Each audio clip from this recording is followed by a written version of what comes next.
le colloque international sur les changements climatiques et les droits humains. Il réunit des sommités intellectuels venus des quatre coins de la planète, des chercheurs, profs d'université, Cheikh Anta Diop, Paris 11, Institut africain de management.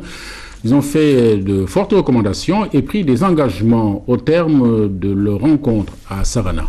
Moussa Mané.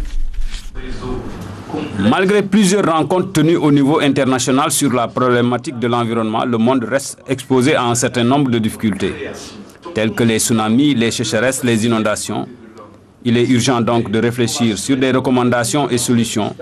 L'initiative est de l'Institut africain de management.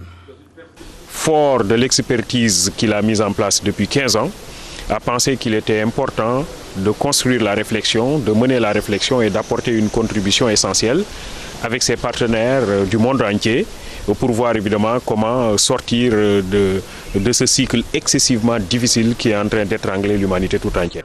Les changements climatiques sont la conséquence en partie d'activités humaines. Ils constituent un problème qui relève de la sphère éthique.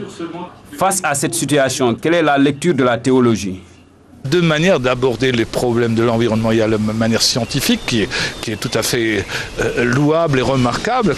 Et nous chrétiens, nous avons une source qui nous parle de cette question. Donc c'est la Bible. Alors il suffit de regarder la Bible dès le premier livre. Dès le premier livre, il est question de ça puisqu'il est question de la création du monde. Donc nous avons une théologie de la création.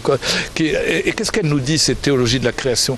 Elle nous dit que l'univers, c'est quelque chose de beau, c'est un beau cadeau que Dieu nous fait. Faire tous les efforts de respect, d'attention, de soins apportés à cette nature. Nous avions voulu sortir des approches sectorielles qui ne considèrent souvent les changements climatiques qu'une question des scientifiques, qu'une question des sciences dures.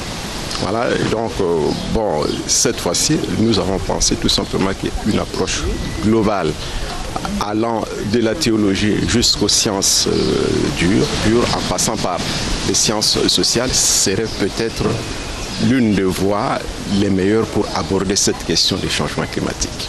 La contribution de la théologie à la lutte contre les changements climatiques s'appuie sur une motivation large et profonde, ont estimé les conférenciers.